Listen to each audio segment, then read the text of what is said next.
Irmãos queridos, que a misericórdia divina nos envolva a todos e que possamos, pelos benfeitores espirituais desta casa, sermos inspirados e podermos trocar amplexos favoráveis, objetivando, ao partirmos daqui a pouco mais, o Júlio disse que eu posso falar até 3 horas, em situação melhor do que quando aqui chegamos. Esse será o nosso objetivo fundamental. Alguns acordos que precisamos fazer antes de trocarmos esses amplexos.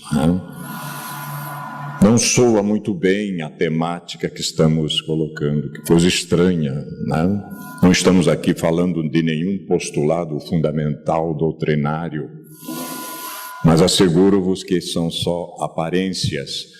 Na medida em que formos trabalhando a nossa proposição, eles se encaixarão dentro do sistema doutrinário, sem sombra de dúvida.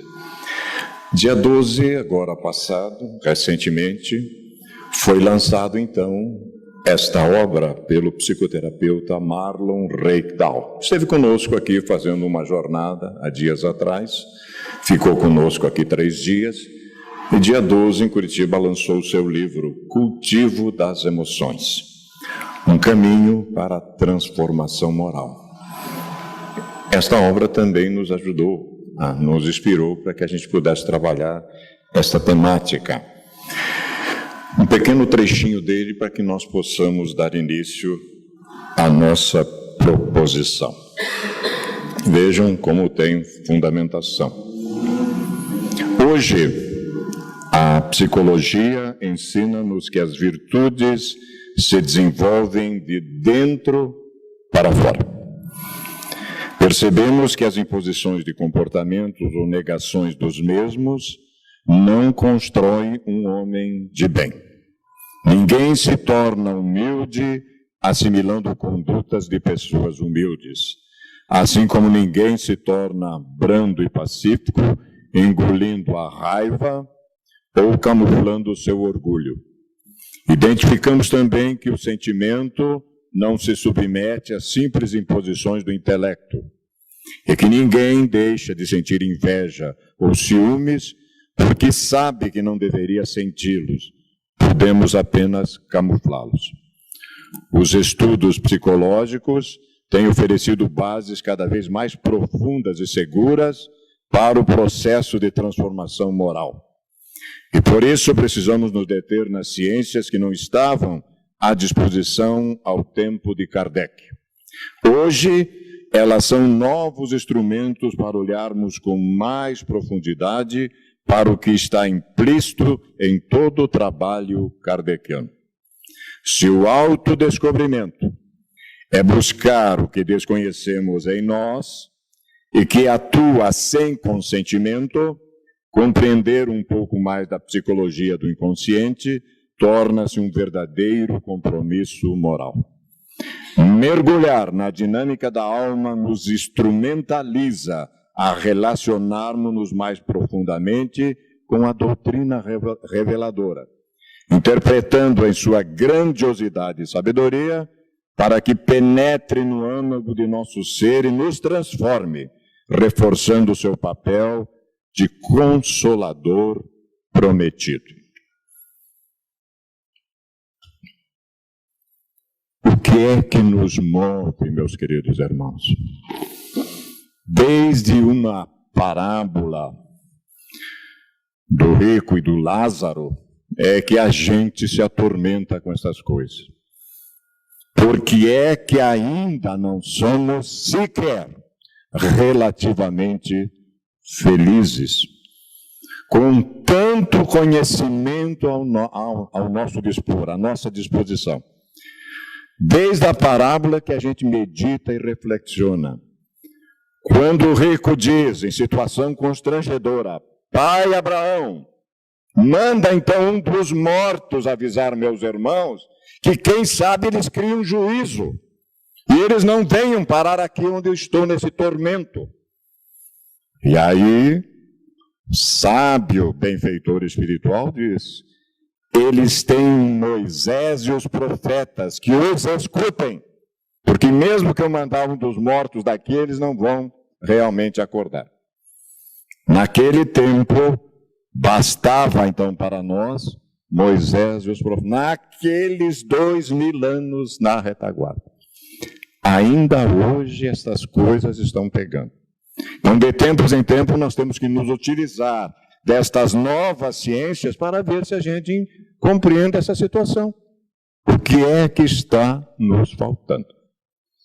Esse será o caminho que nós queremos trabalhar hoje com os nossos queridos irmãos, e estamos rogando a misericórdia divina, estamos evocando os nossos benfeitores para que a inspiração não nos falte e nós possamos dar cabo da nossa tarefa, da nossa proposição. Para isso, seguiremos pedagogicamente este caminho, este roteiro. Ilusória viagem sempre para fora de si. Nós não temos nada contra ir para a Disney, para a Europa, fazer o caminho que quiser. Mas posso ir até para o Tibete, passar lá não sei quanto tempo, mas eu tenho que voltar melhor dessa situação.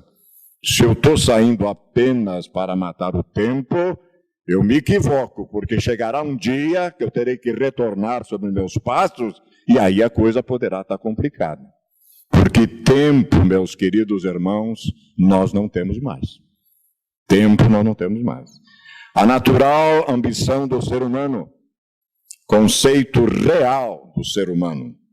Ouro de tolo, reforma moral da boca para fora. A verdadeira felicidade e algumas considerações finais. Eu acho que o Júlio realmente tem razão, nós vamos levar umas 3 horas para trabalhar isso, né? Mas vamos começar. Primeira premissa. Sem o conhecimento da vida espiritual e dos mecanismos que a compõem, a felicidade não passa de uma aspiração emocional descontrolada que a realidade consome, deixando cinza e desencanto. Aí, a nossa querida benfeitora Joana de Ângeles, escrevendo 16 livros, a série psicológica, em cima, fundamentada na maior questão do Livro dos Espíritos, a 9:19, que nos propõe conhecimento de si mesmo. É isso? Então, essa é a nossa premissa. A felicidade terrestre, meus queridos, é relativa à posição de cada um. O que basta para a felicidade de um, constitui a desgraça de outro. Haverá, contudo, alguma soma de felicidade comum a todos os homens? Tenha eu todo o dinheiro do mundo, tenha dinheiro nenhum. Haverá uma soma de felicidade comum a todos nós? Se me trouxerem algo que supere isso em qualquer tratado atual da psicologia, da ciência humana, a gente rasga essas coisas e joga fora. 32 anos se debruçando sobre isso. E não há um conceito tão superior como esse. Posso vos assegurar. Com relação à vida material, é a posse do necessário. Para mim, a felicidade foi comprar um Fusca 1300L 78 vermelho. Foi a maior felicidade do mundo. Grande coisa. Para o príncipe de Mônaco, precisa um Boeing. A posse do necessário. Mas a segunda parte, com relação à vida ético-moral, a consciência tranquila e a fé no futuro. Quem escapa daqui? Ninguém. Então está lá. A 9:22 da nossa obra fundamental. Divaldo toda vez voltava à benfeitora dizendo, Já li o livro, leia de novo. Já li o livro, leia de novo. Já estudei o livro, estude de novo. Vai ser a vida inteira, encarnações e mais encarnações. Porque quanto mais nós desenvolvemos nosso nível consciencial, mais isso salta à nossa vista. Porque foram espíritos superiores que nos legaram estas preciosidades. O que para um é supérfluo não representará para outro necessário e reciprocamente, de acordo com as posições respectivas, a lucidez do codificador. E a resposta não podia ser diferente. Sim, conformemente às vossas ideias materiais, aos vossos preconceitos, à vossa ambição e às vossas ridículas extravagâncias, a que o futuro fará justiça, quando compreenderdes a verdade. Conhecerás a verdade e ela te libertará da ignorância sobre ti mesmo. Tu não é um corpo que tem uma alma e que precisa ser salvo. A gente aguentou esse negócio. Somos espíritos imortais, em experiências temporárias no corpo físico para desabrochar virtudes, vencer sombras e voltar para casa em condições mais favoráveis. Essa é a nossa viagem.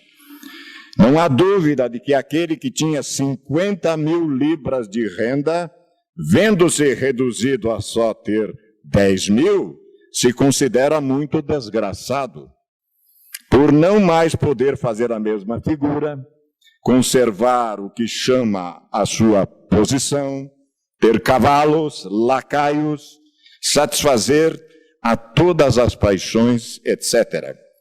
Acredita que lhe falta o necessário, chora de barriga cheia, mas, francamente, achas que seja digno de lástima quando ao seu lado muitos há morrendo de fome e frio, sem um abrigo onde repousem a cabeça? Não é comigo, o governo que se vire, é? Será que não é? Cuidado com o retorno.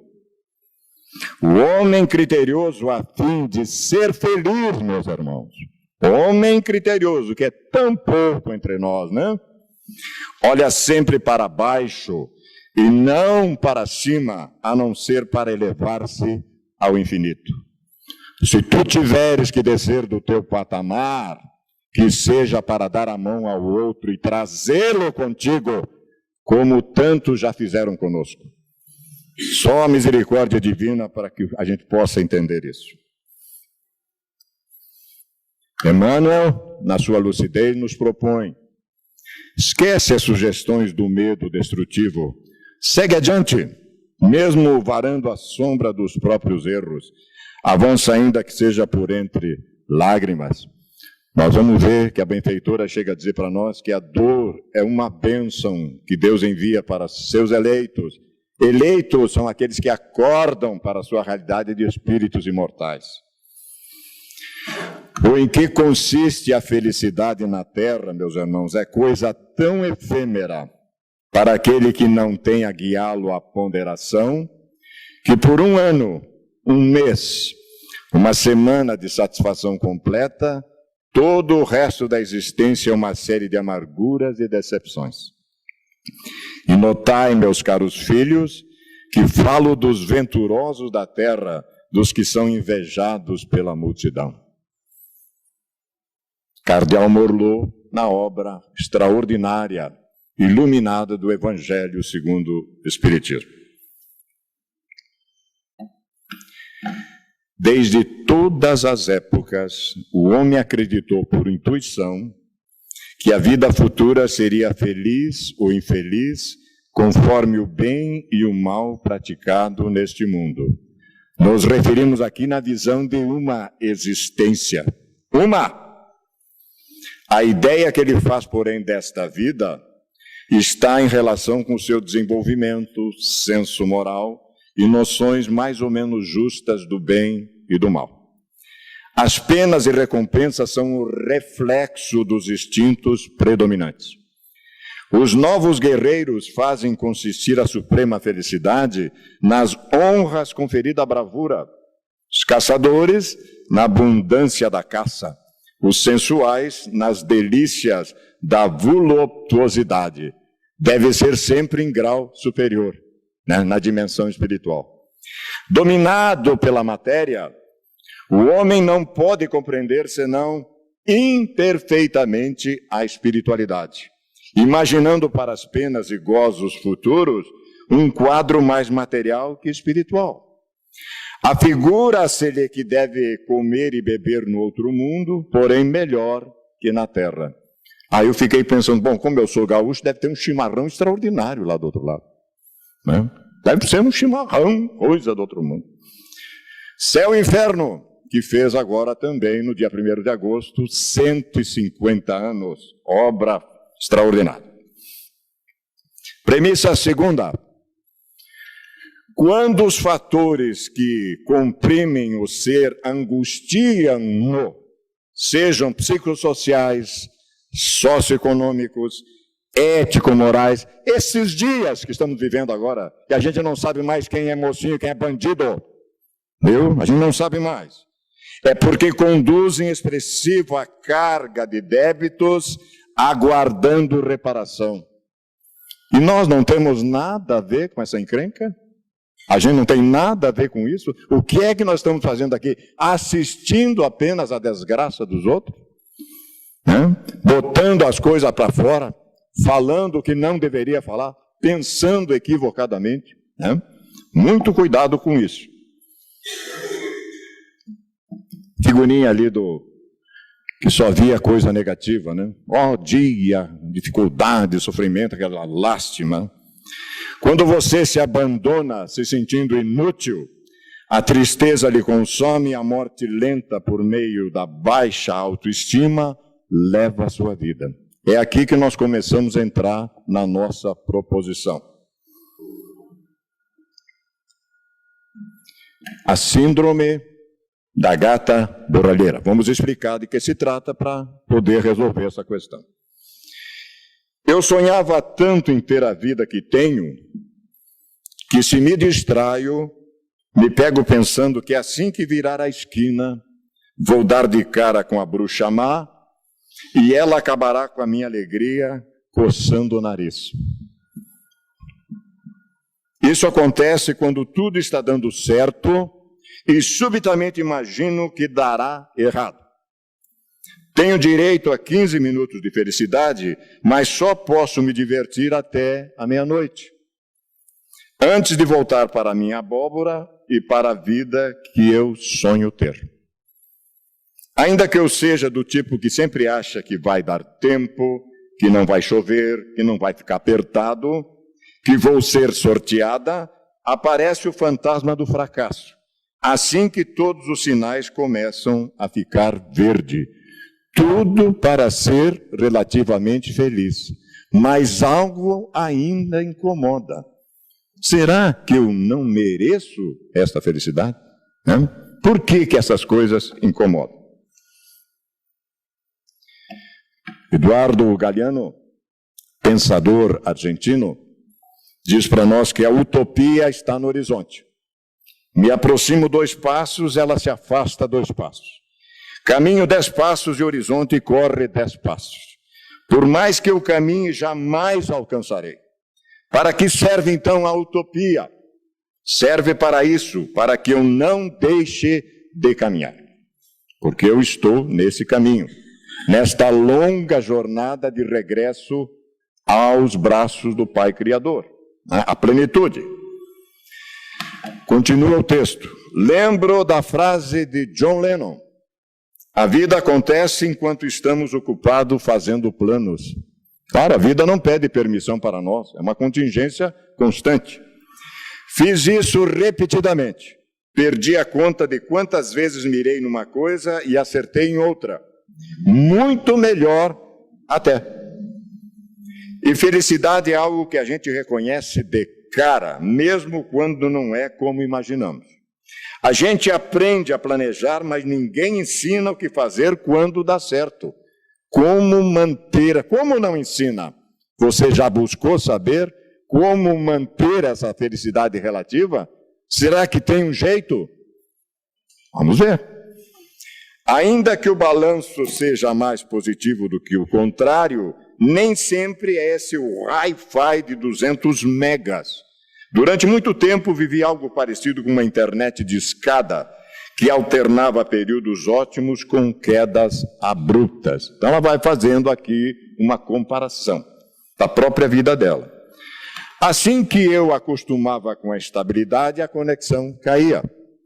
Me levava para o chão e me fazia dar de cara com amores desfeitos, promoções adiadas, aumentos que nunca vieram, telefones que nunca tocaram, perguntas que ficaram sem respostas, cheque especial, esse aqui dói, cheque especial dói, né? Durante um tempo, a gente acredita que sonhos foram feitos apenas para serem sonhados, que a gente pede tamanho GG e tem que se dar por feliz com um PP, que tudo acaba sendo menos doce, menos romântico e menos mágico do que gostaria. É um pessimismo enorme. Histórias cabeludas rendem bons novelões e eu coleciono o suficiente para não querer passar por outros. Esses dramas ficam lá guardadinhos no lugar bem escondido do nosso hard drive, mesmo quando tudo parece um fim de tarde com um pôr do sol cor-de-rosa. Muito interessante. Afinal, essa é a pergunta. Quando a gente faz, quem sou eu? Quem sou eu? O que é que eu estou fazendo aqui? Qual é o sentido fundamental da existência? Passada a euforia da felicidade imediata, é como se o porre de adrenalina, de ocitocina, acessasse minha memória secundária e me lembrasse de quantas vezes me senti nas alturas para logo depois cair sem rede de proteção. Muito tombo feio, machuca, deixa ferida. A gente se estatela, levanta, engole o choro, limpa os machucados, faz uns curativos na alma. Haja terapia, haja autoestima, haja otimismo. É inevitável pensar que está bom demais para ser verdade. Quase bate uma culpa por me sentir satisfeita com o que conquistei, principalmente se outros não estão. Por que será? Gêmeos, né? Um feliz, outro não. Acontece muito.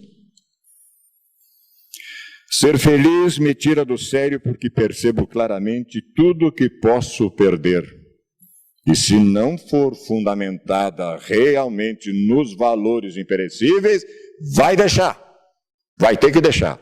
Por isso que se deve educar filhos para que eles aprendam as frustrações da vida. Tenho dito ao meu netinho, lá fora, meu querido, você não vai exigir que o vovô faça impressão quando você quer. Lá fora você vai entrar na fila. Ele falou, vovô, vai entrar na fila. Entendeu? A sociedade tem normas, tem regras. E a gente não pode querer fazer sobrepor a vontade da gente na frente dos demais. Tem que ter o nosso espaço. Quanto mais tenho o que sonhei, mais tenho pesadelos. Vamos ser sinceros, quando a gente está no fundo do poço, a vida não tem muito o que nos tirar. O problema é quando os 15 minutos de felicidade não acabam. É difícil virar Cinderela quando você passou a vida inteira sendo gata borralheira. A gente tem que aprender na marra a não se boicotar e não voltar correndo para aquele cantinho úmido, escuro, aconchegante e tão familiar que se chama infelicidade. Se nós tivéssemos apenas uma existência física, isso aqui estava correto, né? Mas não é.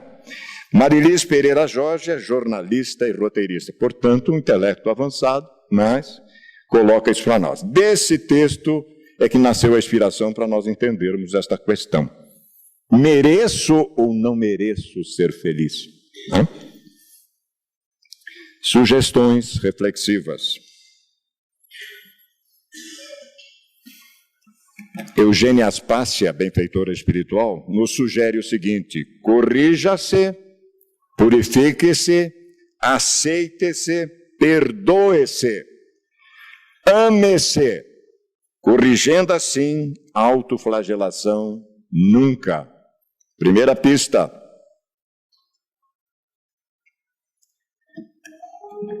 Benfeitora Joana de Ângeles, no livro Vitória sobre a Depressão. Teus pensamentos e pendores constituem antenas que atraem os semelhantes vibratório. Quando o Cristo cósmico nos diz que nada ficaria oculta, e agora nós estamos entendendo que o homem é aquilo que pensa. Se tu me dizes o que pensa, eu te direi a companhias que tu tem. Simplesmente isso, né? Então ela está corretíssima. Chorar sobre as desgraças passadas é a maneira mais segura de atrair outras. Shakespeare, olhem só, Shakespeare, não? Ou a gente aprende a conviver com as dores e decepções que a vida nos apresenta e procura tirar uma lição de cada uma delas, ou se torna um poço de lamentações, que além de nos tornar insuportável aos olhos de outras pessoas, não nos leva a lugar nenhum. É aquela personagem que reclama o dia inteiro. Siddhartha Gautama, o iluminado Buda, a vida é um eco. Se você não está gostando do que está recebendo, observe o que está emitindo. Tanto conhecimento ao nosso dispor. Ser importante, aparentar, demonstrar é coisa do ego. Ser feliz é coisa da alma, né?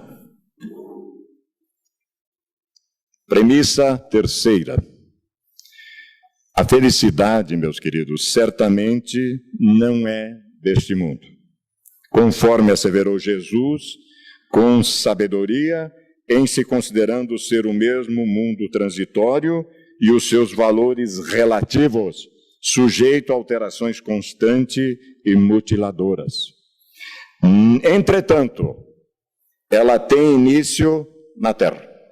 Se for levado em conta que é no íntimo de cada ser que se colocam as bases do edifício no qual se pode viver feliz.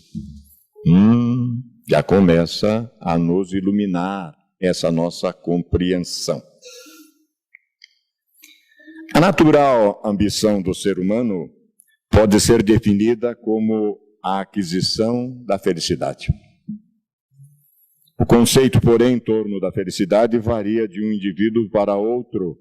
O que faz a alegria de um, faz a desgraça do outro. Qual ocorre com as diferentes escolas do pensamento filosófico na abordagem da mesma questão.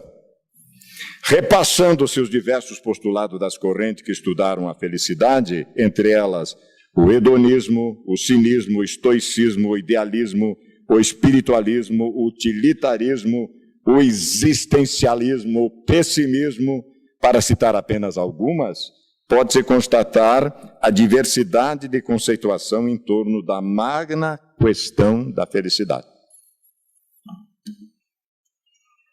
Variando de acordo com os níveis de evolução dos grupos humanos, de alguma forma predominam o utilitarismo e o existencialismo, reduzindo a existência física ao fenômeno biológico e o seu cortejo de sensações e prazeres, que passariam a ser fundamentais para a conquista do bem-estar sem problemas.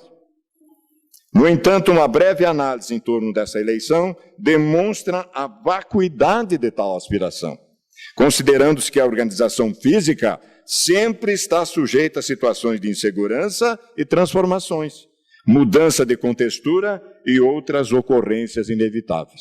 Sem mais, sem menos, a vida nos oferece desafios impressionantes.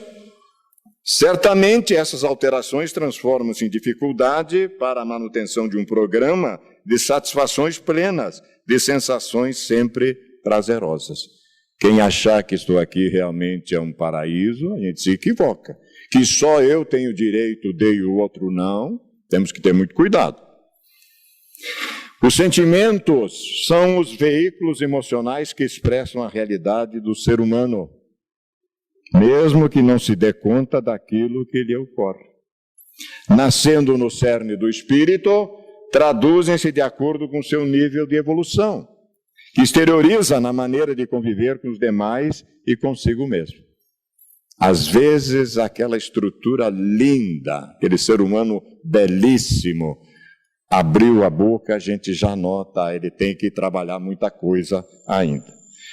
Quando estão entorpecidos pelos interesses imediatistas, sobrecarregados pelas toxinas defluentes dos desejos mais grosseiros, revelam-se perturbadores, agressivos, muitas vezes asselvajando os seus portadores ou refletindo o primitivismo que os caracteriza. Nos indivíduos que vivenciam os níveis elevados de consciência, as aspirações apresentam-se com formulação ético-moral relevante, na qual os sentimentos são de solidariedade e afeição, um humanitarismo e compaixão, que fomentam o progresso capaz de libertar os padecentes das algemas em que se encontram aprisionados. O seu conceito de felicidade difere grandemente daqueles que somente dão primazia ao egoísmo e tudo o que a ele diz respeito. Há uma diferença gritante. O espiritismo envolvido nisso, por sua vez convidando a reflexão em torno do ser integral, espírito, corpo espiritual, corpo físico, na sua condição de espírito imortal, que traça diferentes contornos e conteúdos sobre a felicidade. Que contornos são esses? Situada a existência carnal entre o berço e o túmulo, não a limita a esse exíguo tempo. 80 anos, quando conseguimos chegar, daria para atingirmos a proposta da perfeição? Jamais, nem pensar.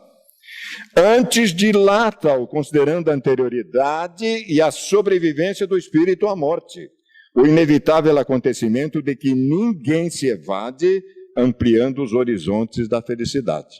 Os senhores poderão ter uma surpresa. Ao chegar em casa, alguém pode dizer, olha, aquele doido que estava falando lá já foi. Por que não? Por que não? Né? A gente nunca sabe a hora que o ladrão bate na nossa porta. Isso é uma metáfora crística.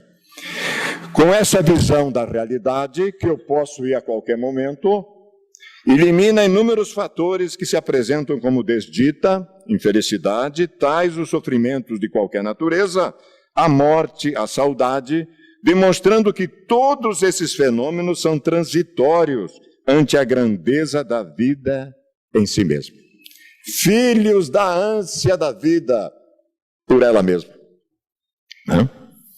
O importante não são as satisfações que se fruem, mas deixam insatisfações e ansiedade por novas experiências. Essa ocorrência é algo frustrante e trabalha em favor da inquietação do ser e da incessante busca de sensações mais fortes. A felicidade, meus irmãos, é de fácil aquisição e deve ser tentada continuamente. Mas a gente já falou que não é deste mundo.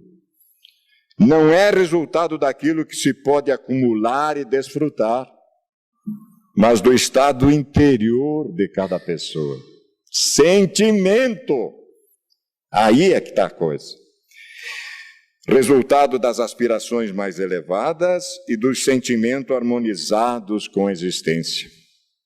Convicção plena de que será uma longa jornada, mas que já demos o primeiro passo. Tivemos a coragem de entrar pelo umbral da casa espírita, estar aqui agora, compreendendo essa assertiva. Isto está no caminho da felicidade, sem sombra de dúvida. Fosse a felicidade o gozo seguido, e se teria fixado na organização fisiológica, propiciadora de sensações. E não é. As sensações têm caráter efêmero e insatisfatório, produzindo cansaço e tédio, transformando-se em mal-estar. Chega uma hora que a coisa fica insuportável. A felicidade constitui-se do bem-estar que deflui da consciência de paz, fruto natural dos pensamentos edificantes que levam aos atos retos e dignificadores. Consciência em paz, consciência tranquila e fé no futuro, a 9:22 que nós já mencionamos. Aquele que pensa com elevação de propósito enriquece de energias saudáveis. adquirindo o hábito de manter-se em equilíbrio emocional, favorecendo-lhe o comportamento social edificante. Olha a fórmula que a benfeitora traz para nós. Nesse sentido, meus irmãos, não se aspirar à posse do que se consegue deter, transforma-se em limite satisfatório para evitar-se preocupações desnecessárias, escravização aos recursos acumulados, avareza e desconfiança. Vamos atrás do que nos interessa e não daquilo que vai ficar. Em situação de tal porte, a amizade se estende generosa, produzindo um clima de alegria em relação às demais pessoas. Porque o ser humano é essencialmente um animal biopsicossocial de origem espiritual, que necessita de conviver com outrem. Ao seu lado, trabalhar pelo progresso pessoal, no que resulta o desenvolvimento comunitário. Simples, né? Eu vou ter que deixar o meu conforto. Eu vou ter que renunciar a algumas coisas para participar desse contexto extraordinário. Nós estamos chegando nesse nível consciencial, nós temos que fazer a nossa parte. Cada um de nós tem que suportar a parte que lhe toca na obra da criação. Cada um de nós. A questão é 132 do Livro dos Espíritos. Desse modo, manifesta-se-lhe o espontâneo prazer de servir, de ser útil, de ter o tempo preenchido por preocupações não desgastantes.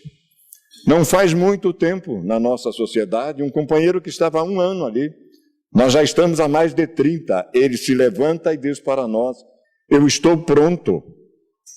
Mas como? 1 ano na casa? Sim, tem muito mais estrutura que nós mesmos, porque é um espírito já experimentado, que já vem trabalhando-se há muito tempo. 1 ano na casa, ele teve a humildade de ficar 1 ano ainda aguardando ser chamado, ele mesmo se ofereceu, e está trabalhando como nunca na nossa sociedade. A felicidade, meus queridos, desconhece o medo de perdê-la, porque não tendo uma conotação física, desenvolve-se no plano da estesia, da coisa bela, da emoção elevada, da satisfação de estar-se bem consigo mesmo.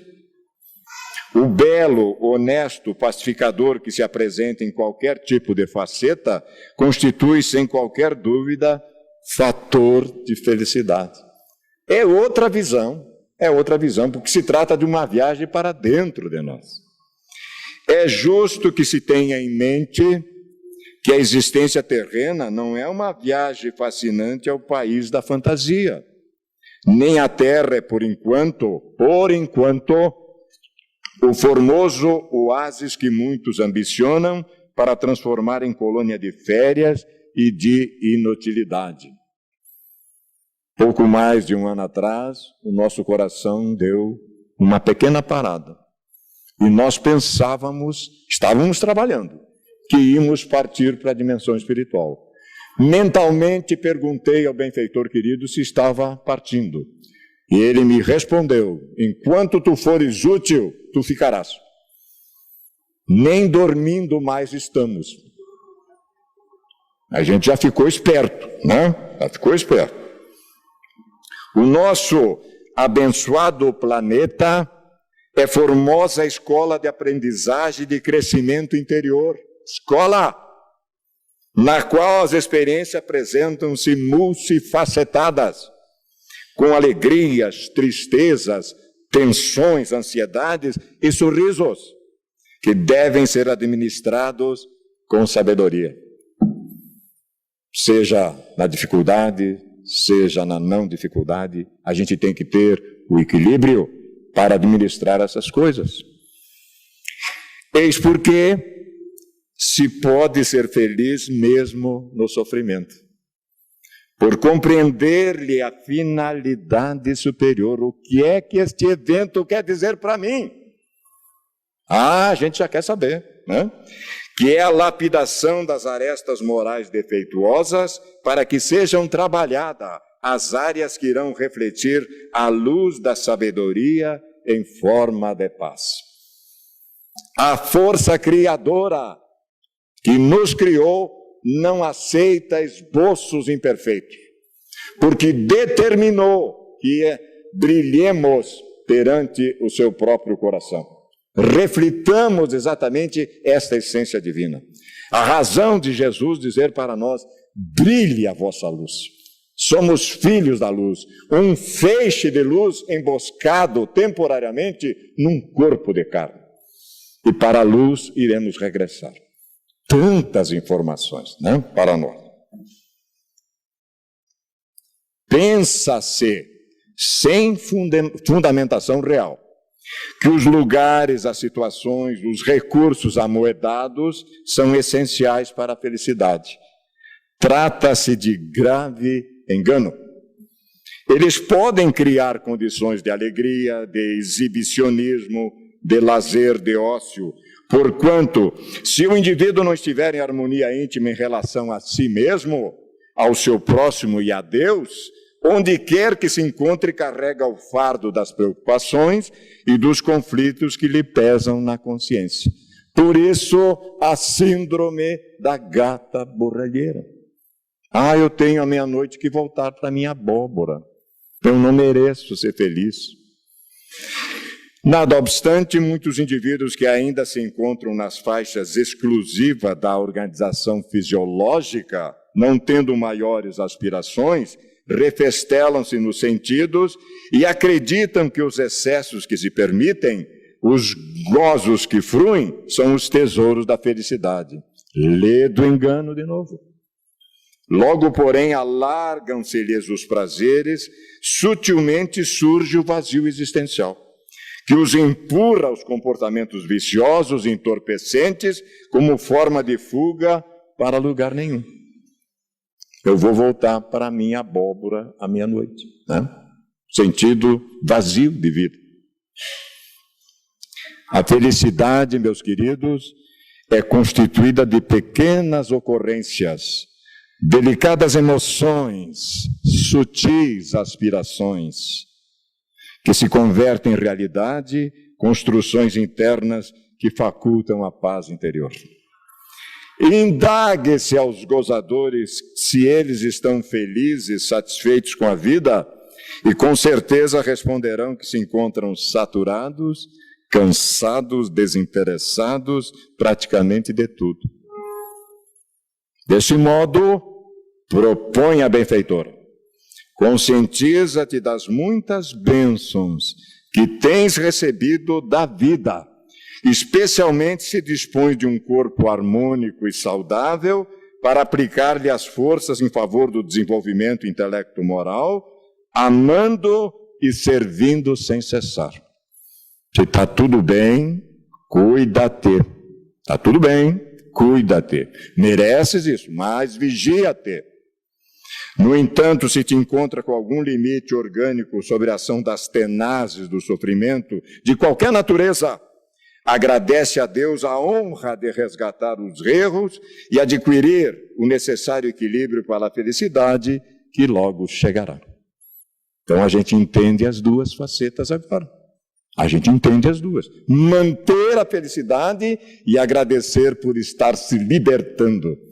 Lembro-me muito bem de uma mãe que disse ao Raul: mas meu filho está estourando um monte de furúnculos, está vindo tudo para fora. E o Raul disse: agradeça, minha irmã. Está botando tudo para fora, está se libertando dessa encrenca toda, né? Trabalhamos com muito carinho Libertação do Sofrimento, da benfeitora Joana de Ângeles, que deve estar disponível na nossa livraria. Considerações finais, sugerindo a felicidade possível por hora.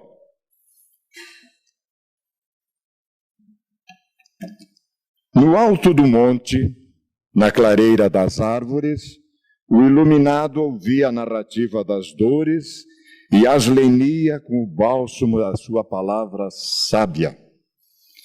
Que fazer, mestre, para conseguir-se a felicidade perfeita? Interrogou uma jovem estuante de vida. Pausadamente o inspirado respondeu: o rio tumultuado não receia o tempo que lhe é necessário para preparar o leito por onde deslizará em tranquilidade. A árvore vetusta que desafia a tempestade desgalha-se. Para superar a fúria da natureza, recurva-se, a fim de retornar depois à posição primitiva. A noite, para abençoar a vida, recama-se de astros. A felicidade perfeita é uma viagem que o crente realiza interiormente, pela meditação, adquirindo força e valor para sair auxiliando pela ação. A felicidade perfeita resulta em lograr o êxito de não ter qualquer desejo. A jovem que desejava as coisas nenhumas, que tinge a ilusão de felicidade enganosa, ouviu, meditou e desceu o monte para arder na chama dos desejos que impedem a felicidade perfeita que parecia buscar. A benfeitora Eros diz isso no seu livro, através do nosso querido Divaldo, No Longe do Jardim. Como não ser feliz? Como? Olhem só, né? Jesus diz que o Criador sustenta estas belezas extraordinárias. E nós, que somos muito mais que esta beleza, será que não teríamos o amparo e o carinho, a ternura da força criadora? Como não ser feliz? Né?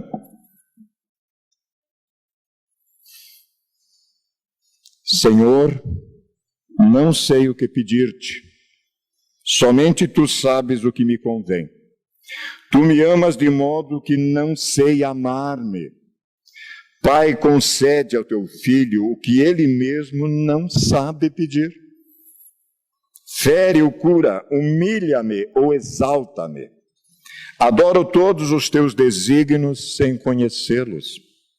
Calo, me ofereço em sacrifício, cedo-me a ti. Não queria ter outro desejo que o de cumprir a tua vontade. Ensina-me a rogar, roga-te a ti mesmo em mim. Fénelon, grande filósofo extraordinário, que faz parte da falange do Espírito Verdade. Conclusão de toda essa conversa: a verdadeira felicidade está na união com Deus. Não foi isso que Jesus disse para nós? Felipe, se tu me vê, vê o Pai. Eu e o Pai somos uno. A consciência máxima da compreensão de toda essa estrutura da obra da criação. Espírito perfeito, que é o nosso destino. Como não ser feliz? Olhem só.